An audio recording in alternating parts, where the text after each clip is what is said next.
could not. It's scary. You never Yeah. think it's gonna happen. Okay, Rachel, will you check to make sure? That looks... All right, actually, Rachel, why don't you hold the microphone for a second, just so I'm not. If you see my big head in the shot, it's gonna be a problem. Oh, no, go ahead and go up to where you would be, where I would be. Closer, closer, closer. Like it's a real interview. I'm not in the shot, right? Nope, yeah. Okay. She's like, not me, not me. All right. Cigarette, can I let us know if she steps out? Okay, good. Or yeah, if you. Do you want me Actually, yeah. Why don't you hold it? And then if the phone rings, you won't. to want it to like take the... Okay. All right.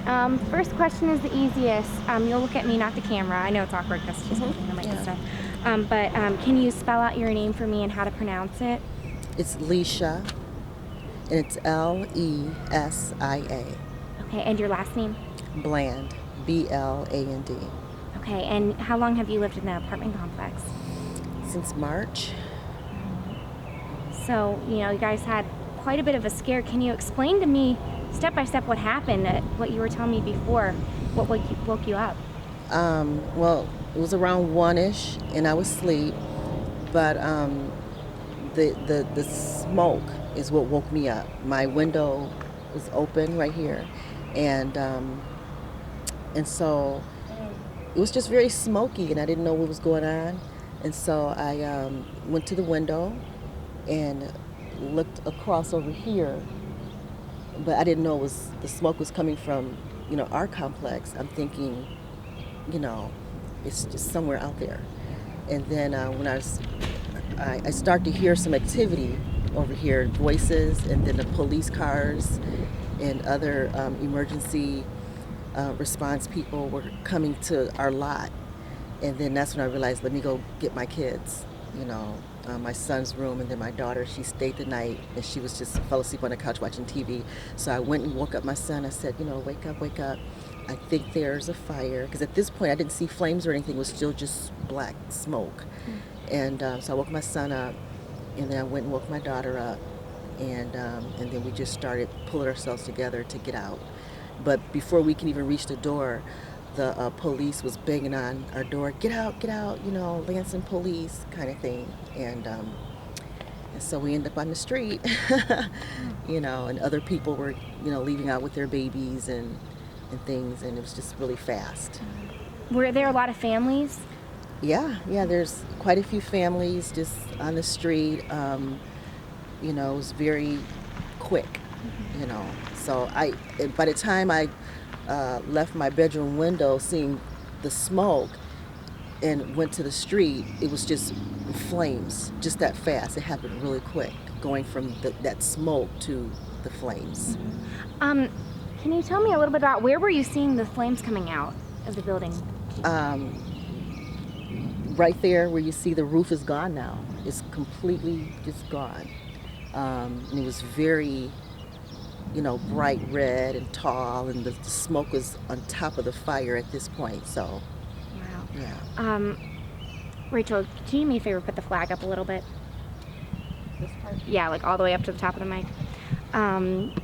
So, this had to be terrifying, thinking this and waking up your kids. Tell me what that was like, this in the moment, what it felt like, what you were thinking. Well, I realized that, we weren't on fire, but I know the nature of fires, and so, seeing what was going on there, I knew that, in moments, the fire, it could be an explosion, so I didn't want to startle the kids. I just wanted them to get up and let's get out. I didn't want them to, I wasn't abrupt, I was to stay calm.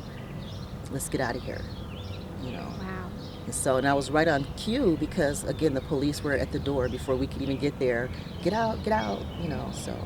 So again, you smelled the smoke then? Yeah, it was in my apartment, because we keep our windows open at night for the air.